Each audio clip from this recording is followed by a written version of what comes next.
पीली मूंग, अरहर, मसूर, उड़द, चना दाल, हरी मूंग, इतनी सारी दालें हैं। ज्योत्सना, ईशा, इसमें से आप दोनों की पसंदीदा दाल कौन सी है? मुझे तो हरी मूंग वाली दाल बहुत अच्छी लगती है। हरी मूंग वाली दाल पेश किया जाए। और चना दाल तो मेरी फेवरेट है। और मैं मसूर की दाल देखकर खुद को रोक ही नहीं पाती। लेकिन क्या आपको दाल खाना पसंद है? तो अगर हाँ तो ये बहुत अच्छी बात है, और अगर नहीं तो आज से खाना शुरू कर दीजिए, क्योंकि दाल खाने की आदत आपको कई सारी बीमारियों से बचा सकती है। अच्छा मीनाक्षी, सुना तो है कि दाल में प्रोटीन होता है, ये तो पता है, लेकिन वो बीमारियां कौन सी है जिनसे ये दालें बचाती हैं? ईशा, प्रोटीन के अलावा दाल में और भी बहुत सारे गुण हैं। जैसे अरहर की दाल हाई बीपी वालों के लिए वरदान है। ये ब्लड वेसल्स को रिलैक्स करके खून की सप्लाई को बेहतर करती है। पेट अगर खराब है तो पीली मूंग की दाल खाइए, ये गट फ्रेंडली है और आसानी से हजम हो जाती है। और हरी मूंग की दाल में मौजूद हैं सॉल्युबल फाइबर और एंटीऑक्सीडेंट्स। शरीर में टॉक्सिन्स जो रहते हैं उन्हें बाहर निकालने में ये दाल मदद करती है। ज्योत्सना, हरी मूंग की दाल के फायदे तो आपने बता दिए, लेकिन मेरी फेवरेट चना दाल के फायदे भी आप बताइए। वो मैं बता देती हूँ। हाई ब्लड शुगर वालों को चने की दाल खानी चाहिए, क्योंकि इसमें मौजूद फाइबर शुगर क्रेविंग को कंट्रोल करता है।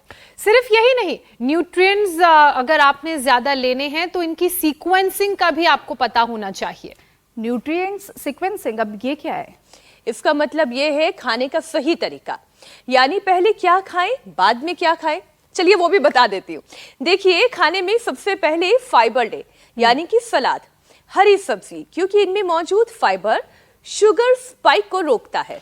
उसके बाद प्रोटीन ले, यानी कि दाल, पनीर, जो आपके हार्मोन्स को बैलेंस में रखता है। और फिर लास्ट में ले कार्ब्स, कार्बोहाइड्रेट्स।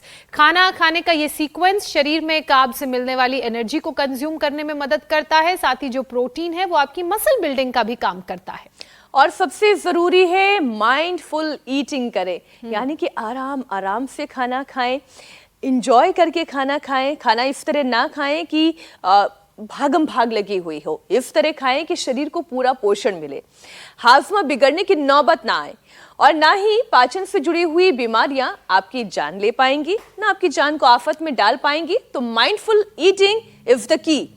और योग और प्राणायाम तो करना ही करना है। कैसे करना है, कितना करना है, ये बताने के लिए योग गुरु स्वामी रामदेव हमारे साथ जुड़ चुके हैं। स्वामी जी, बहुत बहुत स्वागत है आपका। प्रणाम। प्रणाम स्वामी जी। बहुत बहुत प्रणाम। देखो इधर तो ये हंडिया में चावल पक रहा है, और इधर ये जीरा और जो है लहसुन, प्याज, अदरक, इनके साथ में थोड़ी सी हरी मिर्च डालनी चाहिए, ज़्यादा नहीं। थोड़ी हरी मिर्च जो है वो पाचक होती है, और थोड़ी हल्दी और कच्ची हल्दी हो तो और अच्छा है।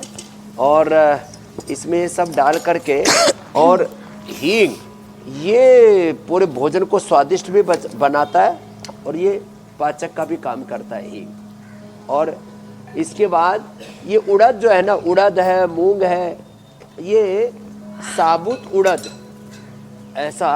अब इसको थोड़ा पानी में पहले भिगो दो, तो फिर इसको पकाना, और फिर इसका स्वाद गजब होगा।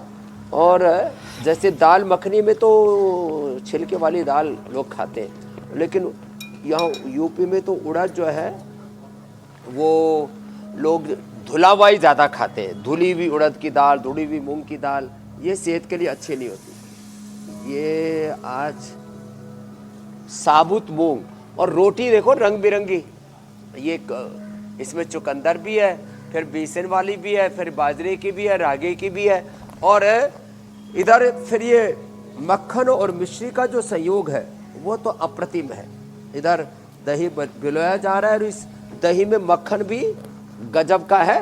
ये देखो, ये मक्खन ऐसे किसी को खाने को मिल जाए तो और क्या चाहिए। स्वामी जी, अब बस जीवन के लिए बैठना है। अब जो है ये ये मिलेगा। और ये सारा यहाँ पर हमने सजाकर भी रखा हुआ है। ये सारे मिलेट्स एक तरह से दुर्लभ से हो गए थे, तो सारी मिलेट्स और सारी ये दालें, और वो भी नेचुरल, और ये प्राकृतिक नैसर्गिक जो जीवन था ना, प्रकृति और संस्कृति से जितने हम विमुख होते गए, उतने हमारे जीवन में विकृतियाँ आती गई। तो आज पूरे न्यूट्रिशन के बारे में भी बताएंगे। आपने काफ़ी कुछ बता ही दिया है।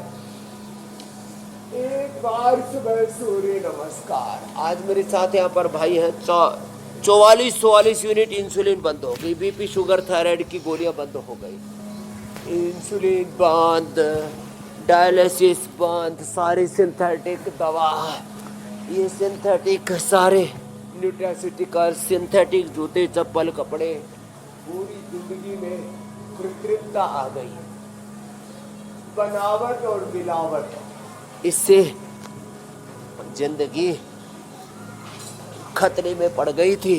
तो ये जो सूर्य नमस्कार कर सके उनको तो सूर्य नमस्कार, ये तो हर दिन हम पावर योग में और कम से कम जॉगिंग के 2 पोज तो हर दिन ही करवा देते, एक तो ये और एक ये।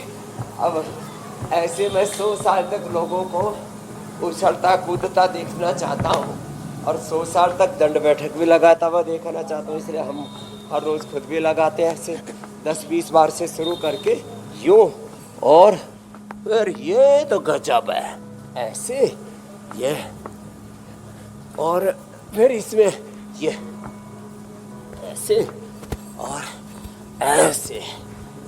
इससे 100 साल तक रीढ़ की हड्डी अच्छी रहेगी, मसल्स अच्छे रहेंगे, मसल्स की ट्यूनिंग अच्छी रहेगी, बॉडी का स्ट्रक्चर करेक्टर अच्छा रहेगा। और जो ये कर लेते हैं ना, जिनको चौड़ी छाती चाहिए वो ये किया करें, ये पूरा नीचे पूरा ऊपर, ये ऐसे, और ये जो भुजंगासन ये तो सब कर ही लेते हैं ऐसे, यो, या तो पीछे से पैर, चलो उल्टे लेट करके सब करो। अब सॉफ्टवेयर हार्डवेयर स्ट्रक्चर करेक्टर, बाहर का एलिवेशन और भीतर का इंटीरियर, हमारा स्थूल सूक्ष्म कारण शरीर, अन्नमय प्राणमय मनोमय विज्ञानमय आनंदमय कोश, हमारा पूरा व्यक्त और अव्यक्त व्यक्तित्व, स्थूल और सूक्ष्म हमारा पूरा जीवन का ताना बाना हमारा। और ये शुरू होता है हमारा आहार अच्छा हो, हमारा विचार अच्छा हो, आहार से हमारा स्ट्रक्चर और विचार से हमारा कैरेक्टर तय होता है। तो फिजिकल डेफिशिएंसी, ये जो अलग अलग प्रकार के न्यूट्रिशन है, इनकी डेफिशिएंसी से फिजिकल रोग, अब vitamin D, B12, calcium, iron, omega, protein आदि की डेफिशिएंसी से बड़े बड़े घातक रोग हो जाते हैं। विटामिन डी लगातार कम रहे तो कैंसर हो जाता है, विटामिन B12 लगातार कम रहे तो ब्रेन नर्वस सिस्टम के डिसऑर्डर हो जाते हैं, और आयरन आदि के लगातार कमजोरी रहे तो पूरा शरीर ही ढह जाता है, और विटामिन सी की कमी रहे तो इम्यूनिटी ख़त्म सी हो जाती है, कैल्शियम और फास्फोरस की लगातार कमी रहे तो हड्डियां भुरभुरी हो जाती हैं, प्रोटीन की डेफिशिएंसी से तो पूरा शरीर का ही पूरा स्नायु तंत्र, नाड़ी तंत्र, मसल्स, मांसपेशियां सारा, क्योंकि हर एक कोशिका की जो बेसिक यूनिट है वो प्रोटीन से बनती है और चलती कार्बोहाइड्रेट से।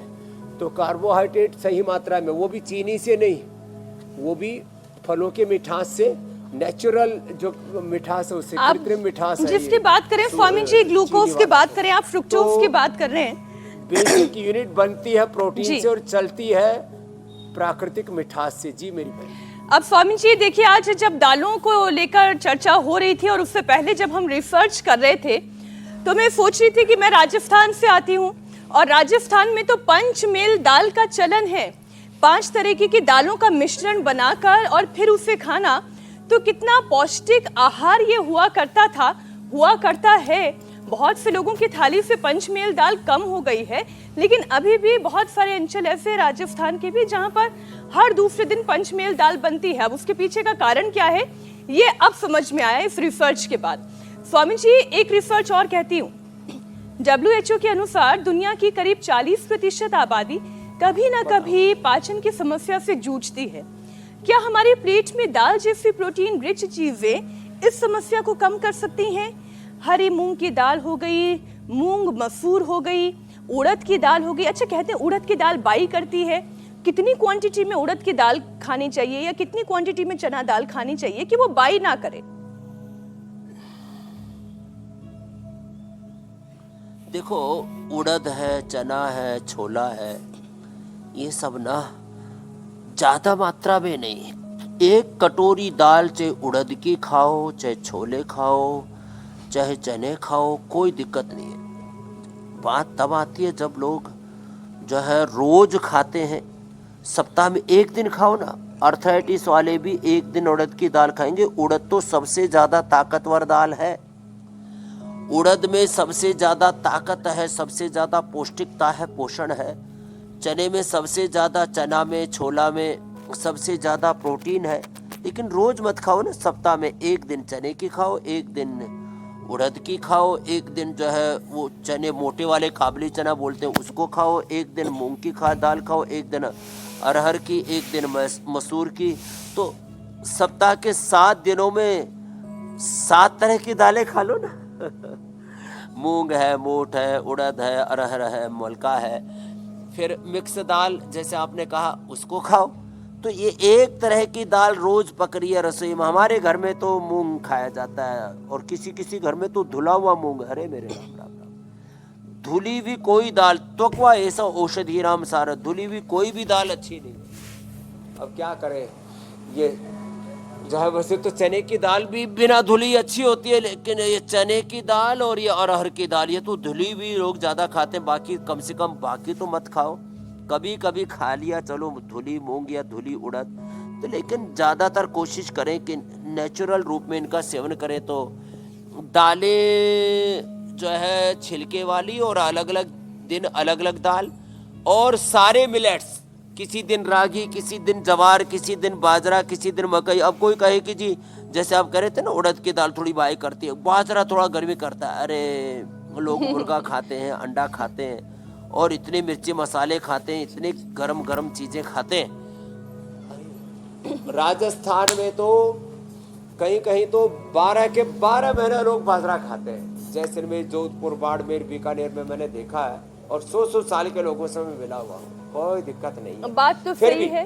किसी दिन रागी खाओ, किसी दिन बाजरा, किसी दिन जवार, किसी दिन मकई, किसी दिन चौलाई, किसी दिन चावल भी खा लो, किसी दिन गेहूं भी खा लो, कोई दिक्कत नहीं। और जैसे आपने मिक्स दाल की बात की तो मिस्सी आटा खाओ ना, मिक्स आटा। तो ये ऐसे बैलेंस बनाए तो।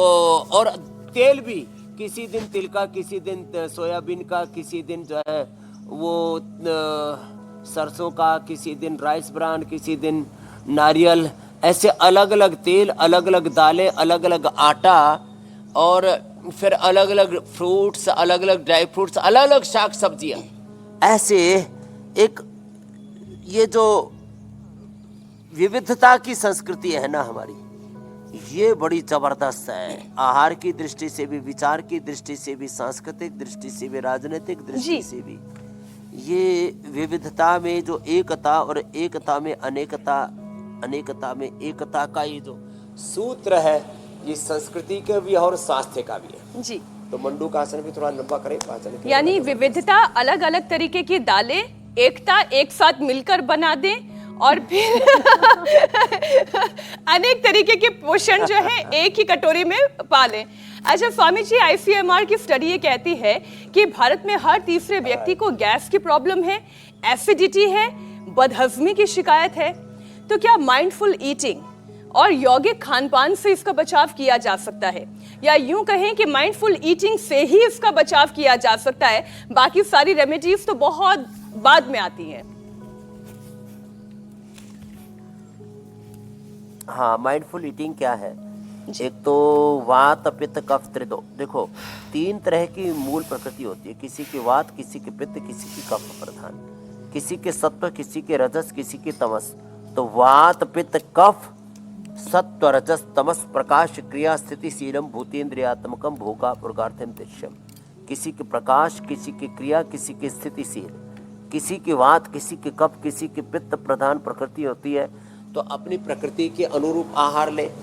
फिर सुबह नाश्ता ना उसको तो बहुत सूक्ष्म लेना चाहिए। सूक्ष्म आहार को नाश्ता कहते हैं। कुछ लोग सुबह ही कई पराठे ठोक लेते हैं, कई इडली डोसा ठोक लेते हैं, और छोले भटूरे कुछ तो सुबह सुबह ही, कहीं तो रबड़ी और जलेबी से और इमरती। समोसे से ही नाश्ता शुरू होता है, ये सब गड़बड़ है। सुबह का नाश्ता जो है वो बहुत ही सूक्ष्म आहार के रूप में अनार, पपीता, सेव, अंकुरित आदि के रूप में ड्राई फ्रूट्स भिगो करके, और यही हम करते हैं यहाँ पर, ये सिखाते हैं। ये चार्टर्ड अकाउंटेंट बैठे हुए बहुत बड़े, बोले स्वामी जी ये तो भारत सरकार के भी सलाहकार है, बोले बीपी शुगर ठीक हो गया स्वामी जी, रोज 1 किलो वजन कम हो रहा है। ये तो आहार चिकित्सा, तो यहाँ आकर के देखिए आहार ही उपचार है, इसका तो प्रत्यक्ष अनुभव क्या है, ये तो गजब है साहब। तो देखो सुबह नाश्ता हल्का, ये माइंडफुल ईटिंग जो आप बात करें। फिर क्या करना, फिर दोपहर के खाने में पहले अनार, पपीता, सेव, थोड़ा सलाद खाओ, थोड़े फल खाओ, फिर और वो भी चबा चबा करके खाओ। फिर वात पित्त कफ प्रकृति के अनुसार अपनी ऋतुचर्या, दिनचर्या, आहारचर्या, योगचर्या, जीवनचर्या में ये बड़ी महत्वपूर्ण है।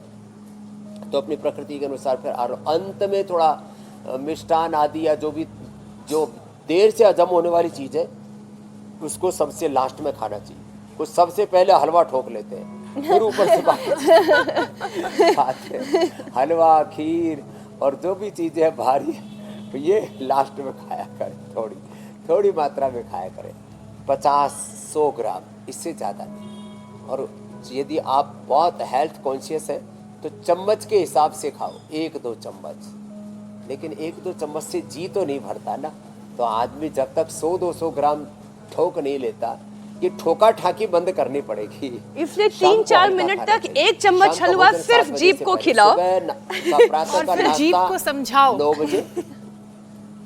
हाँ, और उस 1 चम्मच हलवा डाल के 1 रसगुल्ला, 1 गुलाब जामुन, 1 समोसा मुंह में डाल करके 1 टुकड़ा, बोला भी इसी में स्वाद ले ले जितना लेना है, दूसरा नहीं मिलेगा।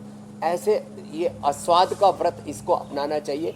तो सुबह नाश्ता 9 बजे, दोपहर का भोजन 12 से 1 बजे के बीच में, और शाम का 7 बजे के पहले अच्छा, 8 बजे अधिकतम, और 9-10 बजे के बाद तो भाई कुछ लेना ही नहीं चाहिए। फिर तो ऐसे ही सो जाओ। और अपवाद रूप में किसी ने दिन भर कुछ न खाया हो तो दूध पी सकते हैं केवल। ऐसे करके अपनी आहारचर्या को हमें ठीक करना पड़ेगा। ये बहुत गड़बड़ हो रखी है लोगों की। अच्छा स्वामी जी, कभी कभी वो रात को स्नैकिंग का अगर मन करे, मान लीजिए बहुत तेज कड़कती हुई भूख लग जाए, तो थोड़ा सा मखाना खा लिया जा सकता है, या दूध और मखाने वाली खीर। थोड़ा मखाना, थोड़ा चना, थोड़ा मुरमुरा, ये जो बंगाली लोग खाते हैं ना मुरमुरा, और साउथ में ना ये जो भुना हुआ जो चावल होता है मुरमुरा जिसको बोलते हैं, जी जी, उसको थोड़ा सा भिगो करके और उसमें थोड़े से लहसुन, प्याज और सब मसाले आदि डाल करके छोक करके सुसला बोलते हैं, सुसला, तो सुसला खा सकते हैं। रात को सुसला खा सकते हैं, चना खा सकते हैं, मखाना खा सकते हैं, तो ऐसे ले सकते हैं। या फ्रूट्स, एक लोगों में भ्रांति है कि कुछ फ्रूट्स जो है, जैसे ये टमाटर जैसा एक फल होता है, उसको क्या बोलते हैं, और एक ये जैसे सीताफल, बड़े ठंडे होते हैं, ये कफ प्रकृति वालों को नहीं लेने चाहिए। हाँ, तो प्लम होता है वैसा टमाटर जैसा दिखता है, गोल गोल। जिनकी वात प्रकृति है, हाँ, और जिनकी वात प्रकृति है, क्योंकि एक बार मैं भी फंस गया, थोड़ा सा हल्का सा गले में ठंडक की महसूस हो रही थी, वो टमाटर जैसा वो फल और क्या कहते हैं, और वो थोड़ा सीताफल खा लिया, तो रात को पता लगा चक्का जाम हो गया। तो जिनकी कफ प्रकृति है उनको ठंडे फल, जिनकी वात प्रकृति है उनको रेस्पबेरी भी होती है स्वामी जी, ऐसे ही जिनकी वो भी देखने में बड़ी प्यारी होती है, मन करता है खा जाए, रात को नहीं खाना चाहिए। खट्टी बाकी जो है अनार, पपीता, सेब ये निर्दोष है, कभी भी खाए जा सकते हैं। और कफ और वात हो तो सेब और ये जो अमरूद है इसको उबाल करके, स्टीम करके ले सकते हैं। तो रात को फल खाए जा सकते हैं, ये भी एक रहस्य पर पर्दा उठा देता हूँ। और फिजिकल डेफिशिएंसी के साथ आज हम इमोशनल डेफिशिएंसी की भी बात करेंगे। किसी में प्रेम, किसी में करुणा, किसी में वात्सल्य, किसी में कृतज्ञता, ये सब दैवी जो संपदाएं हैं हमारी, ये जो दिव्य गुण है, ये इमोशनल डेफिशिएंसी भी बड़ी खतरनाक है। तो इमोशनली भी हमें एकदम तृप्त अवस्था में रहना है, संतुष्ट अवस्था में रहना, सहज रहना है, प्रेम करुणा में रहना, धीरज में रहना है। ये जब संतुष्टि की स्थिति में रहते हैं ना, तब सबको निर्भयता की स्थिति में रहते हैं। कोई भय नहीं, कोई डर नहीं, कोई खौफ नहीं। और स्वामी जी, और आप तो कहते भी हैं कि ये जो बहुत ज्यादा डिजायर्स है ना, फिजिकल डेफिशिएंसी ये बड़ा है, दुख देती है। जी मेरी बहन, ये कई बार इसलिए भी होती है क्योंकि हम अपने दिमाग में ये सोच लेते हैं कि हम अकेले हैं, किसी तरह का मूवमेंट लाइफ का हिस्सा नहीं होता है। तो आज एक पावर यौगिक सेशन करवा दीजिए ताकि जो अकेलापन दिमाग में हावी है वो दूर हो जाए। और इसके अलावा अरहर की दाल की अगर मैं बात करूं तो आपने कहा फूड इज मेडिसिन, और आइए अब एक एक करके दालों की मेडिसिनल क्वालिटी की भी बात कर लेते हैं। अरहर की दाल यानी कि हाई बीपी वालों के लिए ये वरदान है।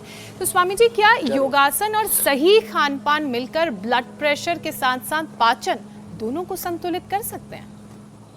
और जनरल ऑफ क्लिनिकल न्यूट्रिशन की जो रिपोर्ट आई है स्वामी जी, वो ये कहती है कि प्रोटीन और फाइबर का सही बैलेंस शुगर स्पाइक और मोटापे दोनों को रोकता है। अस्थि मज्जा शुक्र जी, इस बिल्कुल एकदम ठीक कह रहे हैं आप। तो केवल एक चीज को नहीं, मैंने कहा रस रक्त मांस में अस्थि मज्जा शुक्र रज ओज, पूरी अष्ट धातु, पूरा पूरा अंदर का स्ट्रक्चर, पूरा का पूरा बीपी, शुगर, कोलेस्ट्रॉल, वेट और पूरा एनर्जी लेवल। तो एक तो हमने पहले व्यायामात्मक करवाया था, सूर्य नमस्कार, दंड बैठक और भुजंग आसन। अब देखो ये भी दूसरा पावर योगा भी है इसमें, माने इम्यूनिटी योगा, पावर योगा कहो, लॉन्गेविटी योगा कहो, और वेट भी नहीं बढ़ेगा। एक ये, दूसरा ये, इसको तेजी से करें। ये सब अभ्यास ऐसे जब तेजी से करते हैं तो ये पावर योगा भी हो जाता है, और इससे फ्लेक्सिबिलिटी भी आती है, ओबेसिटी भी जाती है इससे। ये दो, फिर ये तीसरा ये, और फिर चौथा भुजंगासन, ये निरंतरता के साथ ऐसे, ये ऐसे। अब हम तो करते हैं तो पता ही नहीं लगता कब हो गया। अब भारी भरकम लोगों को तो उठाने में ही पहले सोचना पड़ता है कैसे उठेगा, ऐसे ये, फिर ये ऐसे। तो धीरे धीरे करके अभ्यास बढ़ेगा, एक दिन में तो नहीं होगा, स्लोली स्लोली ऐसे। और फिर ये सीधे लेट करके ये वाला अभ्यास ऐसे। पहले दही बिलोती थी और माताएं बहनें चक्की चलाती थी, पुरुष भी खेत में जाते थे, हल चलाते थे। जो शारीरिक श्रम था ना, वो नैसर्गिक रूप से अपने कार्य के तहत ही हो जाया करता था। आजकल तो लोग जो है थोड़ी सी दूर जाना हो तो गाड़ी में, मोटरसाइकिल पर, साइकिल पर, पैदल चलना बंद हो गया है। और फिर ट्रेडमिल पर दौड़ते हैं। पैदल चलना शुरू करें, साइकिल पर चलना शुरू करें, मोटरसाइकिल गाड़ी से तो बात मैंने 100-200 500 मीटर तो चला करो। आदमी को पैदल चलने में शर्म महसूस होती है। मैं विदेशों में देखता हूँ, लोग अमेरिका के न्यूयॉर्क से लेकर के, न्यू जर्सी से लेकर के, लंदन से लेकर के, पैदल लोगों के हजारों हजारों लाखों लाखों लोगों का झुंड देखने को मिलेगा। और यहाँ पैदल चलने में शर्म आती है।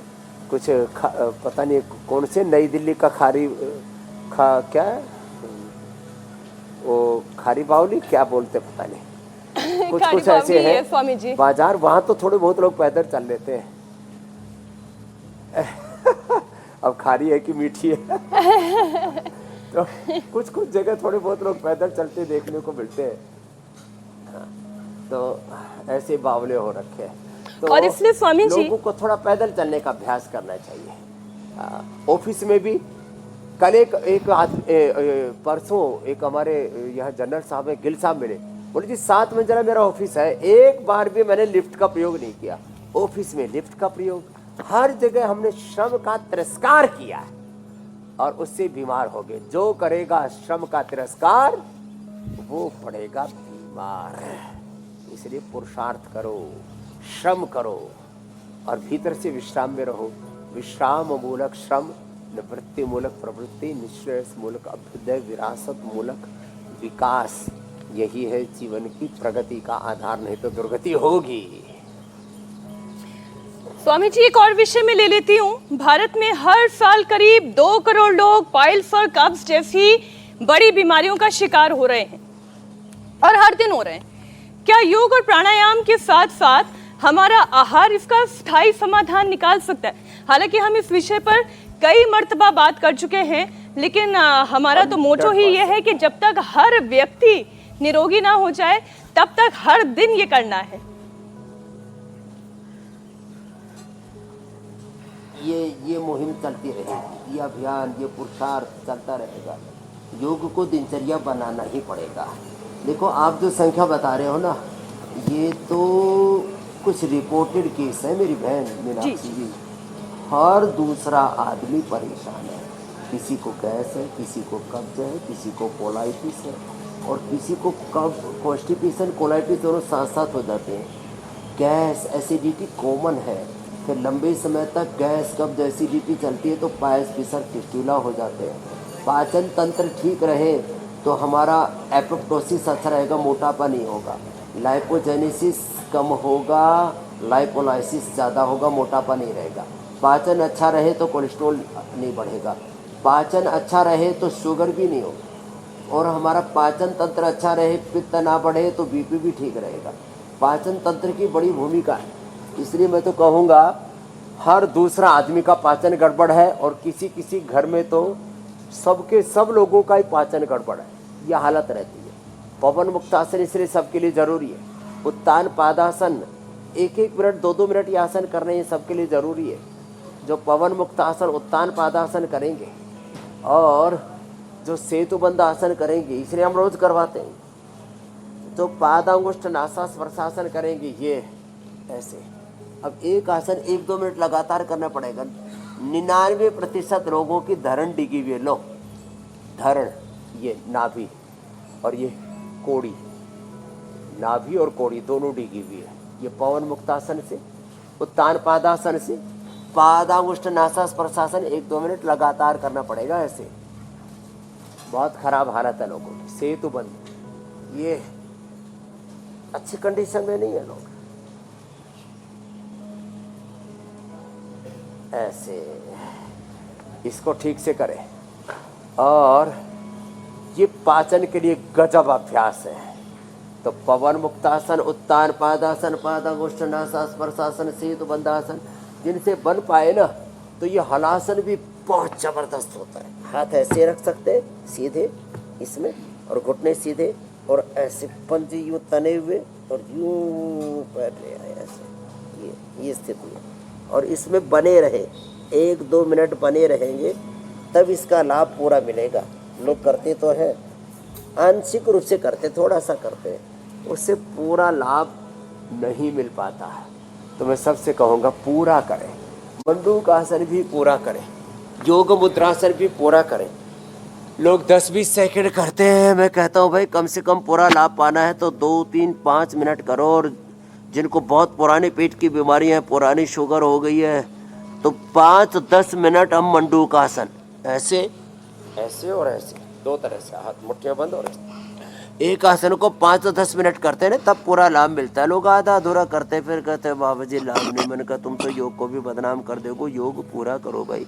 कोई दवाई का भी लाभ पूरा तब होता है ना जब उसका dose, time and dose dependent पूरा बेनिफिट होता है। तो रोज करें और पूरा करें, योग करें, रोज करें और पूरा करें, बस इस बात के ऊपर ध्यान दें तो फिर कोई गिला शिकवा नहीं होगा, कोई जीवन में समस्या, कोई संकट नहीं होगा, सब समाधान मिलेगा। कोई दुबला भी नहीं होगा, कोई मोटा भी नहीं होगा। करें, पूरा करें, सही तरीके से करें। और जो लोगों की हालत खराब वाली बात आपने कही है वो भी ठीक है। लोगों को अंदाजा ही नहीं होता है कि जो वो अपने शरीर में डाल रहे हैं खाने के नाम पर कचरा, वो कहीं ना कहीं उनको अलग अलग तरह की लाइफस्टाइल की बीमारियां दे रहा है।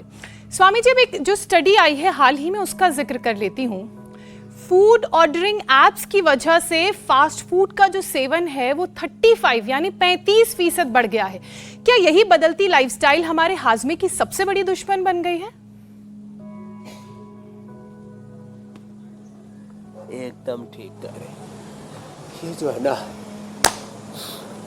बचपन में पाचन बहुत अच्छा रहता है और बच्चे थोड़ी मात्रा में खाते हैं इसलिए दिक्कत नहीं आती है। जैसे जैसे उम्र बढ़ती है और फूड हैबिट्स यदि ठीक नहीं है तो जितना भी स्ट्रीट फूड है, जितना भी जंक फूड है, फास्ट फूड है और पैक्ड फूड है, सॉल्टेड फूड है, बहुत ज़्यादा सॉल्ट, बहुत ज़्यादा जो है इसके अंदर शुगर और ये सब चीज़ें ना, इनसे तो तौबा करना पड़ेगा। अच्छा, एक बहुत अच्छा आसन है पद्मासन में, आगे झुकना तो योग मुद्रासन, ऊपर उठना, ये बड़ा अच्छा है पाचन के लिए। कोई 1 मिनट तक ऐसे कर लेना तो ऐसे कड़ाके की भूख लगती है। और किसी का पाचन गड़बड़ हो ना तो पीपला मूल चित्रक 26 ओठ, इसको पंचकोल कहते हैं, इसको काढ़ा बना कर के पी लो, इतने कड़ाके की भूख लगती है साहब, गजब हो जाता है। और सप्ताह में 1 बार त्रिफला ले लो और खाने के बाद द्राक्षा सब पी लो, भूख भी अच्छी, नींद भी अच्छी एकदम। तो आप बोल रहे थे ना माइंडफुल ईटिंग, तो उसका एक सूत्र द्राक्षासव भी है। खाने के बाद आसव अरिष्ट ले, द्राक्षासव सामान्य डाइजेशन के लिए, जिनको कब्ज रहता है उनके लिए अभयारिष्ट, जिनको कोलाइटिस है उनके लिए कुर्जारिष्ट, जिनका ब्रेन डिसऑर्डर है, थोड़ा सा मन अच्छा नहीं रहता है, नींद अच्छी नहीं आती है थोड़ा सा, तो सारस्वत अरिष्ट या अश्वगंधारिष्ट। और डाइजेशन को अच्छा रखने के लिए ये जो विनेगर है ना, एप्पल विनेगर, और खून के कमी चुकंदर का विनेगर, और शुगर वालों के लिए जामुन का विनेगर, सिरका, ये भूल गए थे लोग। और खाने के बाद अभी वर्षात को छोड़ करके बाकी समय थोड़ी छाछ, आजकल लोग गर्म पानी में, तेज गर्म पानी में नींबू और थोड़ा 1 चुटकी नमक भी मिला करके लेते हैं। ये सब छोटे छोटे उपाय हैं। और फिर खाने के बाद वज्रासन में ऐसे बैठना चाहिए ये, और ऐसे खाली पेट सुबह सुबह ऐसे, ये पिंडली थोड़ी दबा लेनी चाहिए। पिंडली दबाने से ना, अरे राम, बहुत एकदम ऐसे दबाते ही ना पूरा पाचन अच्छा हो जाता है पिंडली दबाने से। ये बड़ी अच्छी है। यदि कोई दूसरा दबा दे तो और अच्छा लगता है, नहीं तो अपने हाथ जगन्ना। तो ये चाह रही थी स्वामी जी। एक पॉइंट और बताता हूँ, ये पिंडली तो मैंने बताई, टखने के नीचे दबाने से। एक बहुत पुराने वैद्य ने मेरे को बताया और हमने देखा, यहाँ से दबाने से ना डाइजेशन बहुत अच्छा हो जाता है, इम्यूनिटी बहुत अच्छी हो जाती है। कभी भी जिंदगी में टखने के नीचे ये यहाँ से दबा दो, ये बड़ा जबरदस्त पॉइंट है।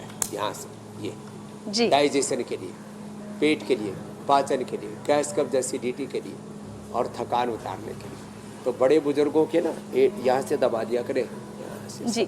रात को सोते समय थोड़ी पिंडली और यहाँ से दबा दो, बढ़िया नींद आ जाएगी। अब स्वामी जी हम एक काम करते हैं, मैं ज्योत्सना और ईशा प्राणायाम करते चलते हैं, दर्शकों से भी प्राणायाम करवाते हैं और दर्शकों को दिखाते हैं हेल्थ रील।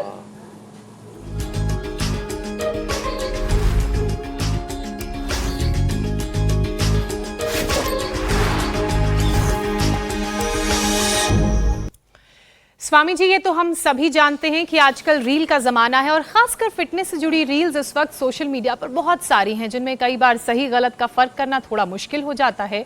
इसलिए आज की जो रील लेकर आई हैं मीनाक्षी, उसे देखते हैं और फिर जानते हैं आपका एक्सपर्ट ओपिनियन।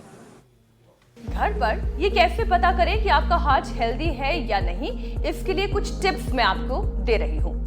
पहले तो करना यह है कि अगर आप तेजी से 50-60 सीढ़ियाँ चढ़ ले रहे हैं, उतर पा रहे हैं और आपकी हार्ट रेट बहुत ज़्यादा नहीं बढ़ रही है, इसका मतलब ये कि आपका हार्ट हेल्दी है। तो पहला टेस्ट तो ये हुआ। दूसरा टेस्ट, आप ज़मीन पर कोई मैट बिछा लें और ना भी मैट बिछाएं, ज़मीन पर बिना सहारे के बैठें और बिना सहारे के ही उठें। अगर आप ये कर पा रहे हैं बिना सहारे के ज़मीन पर बैठना और उठना, तो इसका मतलब ये कि आपका हार्ट हेल्दी है। अब तीसरा टेस्ट, इस तरीके से एक बोल में एकदम बर्फीला पानी डाल लीजिए। ये देखिए मैंने बर्फ इसमें डाली हुई है और पानी भी बिल्कुल बर्फीला है। इसमें अपने हाथों को डिप कर दीजिए। अगर आपकी उंगलियों के पोर गुलाबी हो रहे हैं, इसका मतलब ये कि आपकी हार्ट हेल्थ बिल्कुल ठीक है। लेकिन अगर आपके हाथ गुलाबी होने की बजाय नीले हो रहे हैं तो तुरंत डॉक्टर से संपर्क करें। अब जैसे कि मेरे हाथ, उंगलियों के पोर गुलाबी हो रहे हैं, इसका मतलब ये है कि हार्ट एकदम ठीक है, दिल ठीक तरीके से काम कर रहा है। लेकिन अगर ये नीले हो रहे होते तो मुझे भी डॉक्टर से संपर्क करना पड़ता। एक आखिरी टेस्ट और है, इस तरीके की बोतल है अगर आपके पास, तो एक हाथ से इसके ढक्कन को खोलने की कोशिश करें। अगर इस तरीके से आप इसे ओपन कर पा रहे हैं, it means you are perfectly fine. फिर से करके दिखा देती हूँ। तो ये 4 तरीके हैं, इन चारों तरीकों को आजमा कर देखें क्या आपका हार्ट हेल्दी है या नहीं। स्वामी जी ठीक है या नहीं? एक्सपर्ट ओपिनियन आपका। बहुत अच्छे उपाय बता दिए मैंने। आत्मनिरीक्षण का, आत्म परीक्षण का, आत्म उपचार का और आत्म मूल्यांकन का, इससे बेस्ट कोई तरीका नहीं हो सकता। तो 100 में से 100 मार्क्स है और इनको हमें आजमाना है। हाँ, सीरियस प्रॉब्लम हो ऑब्वियसली ब्लड टेस्ट है, एक्सरे, एमआरआई, सीटी स्कैन है, लेकिन सामान्य रूप से अपना निरीक्षण आप खुद कर सकते हैं। तो आपने बहुत अच्छा बताया और ऐसे ही छोटी छोटी टिप्स रोज़ देते रहते हैं। आज खाने पीने की टिप्स दिए, खीरा, करेला, टमाटर, गाजर का जूस, अलग अलग प्रकार के लौकी का जूस, क्या क्या कुछ रोज़ बताते हैं और उसमें एक बहुत अच्छा सेगमेंट शुरू कर दिया। Thank you. अब प्रश्न काल शुरू हो जाता है। ऐसे ही रोज हेल्थ सीरीज के माध्यम से निचोड़ स्वास्थ्य का आप देते रहे। स्वामी जी, पहला प्रश्न है अजय कुमार का। इनकी उम्र 70 साल है। ब्लड प्रेशर बार बार गिरकर 50 तक पहुंच जाता है। 2 बार कोरोना और डेंगू भी हो चुका है। क्या बीपी बैलेंस रखने का कोई उपाय है? ये बड़ा घातक होता है, किसी किसी की तो मौत हो जाती है। लो बीपी, लो शुगर, ये प्राण घातक हो जाता है। बीपी बढ़ने से कभी कभी किसी किसी को ब्रेन स्ट्रोक, हार्ट अटैक आदि होता है, किडनी फेलियर, उसमें भी क्रिएटिनिन आदि थोड़ा बढ़ता है। बीपी बहुत ज़्यादा डाउन चला जाए, शुगर बहुत ज़्यादा डाउन चला जाए, एकदम से मौत हो जाती है। तो बीपी डाउन जाए तो क्या करें? बीपी डाउन जाए तो एक तो थोड़ा वेग पूर्वक प्राणायाम करें। ये आपको मैं ऐसा बता रहा हूँ, लोग समझते नहीं है। लोग समझते हैं अरे बीपी डाउन चला गया और डाउन तो नहीं चला जाएगा। बीपी डाउन चला जाए तो प्राणायाम करें थोड़ा जोर से। भस्त्रिका, कपालभाति, अश्वगंधा ले, अश्वशिला ले, दूध में हल्दी, शिलाजीत, केसर और थोड़ा सा हनी, खजूर या छुआरा डाल कर एकदम से जो है बीपी हाई हो जाएगा, अर्थात लो से आप 70-80 नीचे, ऊपर का 110, 120, 130 पहुँच जाएगा। बिल्कुल चिंता मत करना। ऐसे ही अचानक किसी का शुगर भी लो हो जाए तो आप चीनी मत फाँकना, हनी रखना, खजूर रखना, मुनक्का रखना। ये शुगर वाले टॉफ़ी आदि, कुछ ऐसी चॉकलेट आदि मुँह में रखते, उनको अपने जेब में जो है किशमिश या खजूर, मुनक्का रखना चाहिए। वो हम यहाँ पर सबको उपलब्ध कराते हैं। आपने 2 समस्याओं का उत्तर दे दिया। अगला प्रश्न आप ले लो। राजस्थान के अलवर से नितीश सैनी पूछ रहे हैं, SGOT, SGPT बढ़ा हुआ है, उम्र 31 साल है, इन्हें क्या उपाय करना चाहिए? एक तो मंडूकासन, योग मुद्रासन करना चाहिए, खाली पेट आंवला, एलोवेरा, गिलोय, गोधन, अर्क, हनी के साथ ले लेना चाहिए। सर्वकल्प का काढ़ा हो सके तो वो पी लो, नहीं तो रेडीमेड लिवोग्रिट ले लो। और अनार कोई सुबह सुबह ले लेगा, अनार, पपीता या सेव खाली पेट में, गुगोसा, कोई भी एक चीज़, या लौकी का जूस, SGOT, SGPT 100% रेगुलर आ जाते हैं।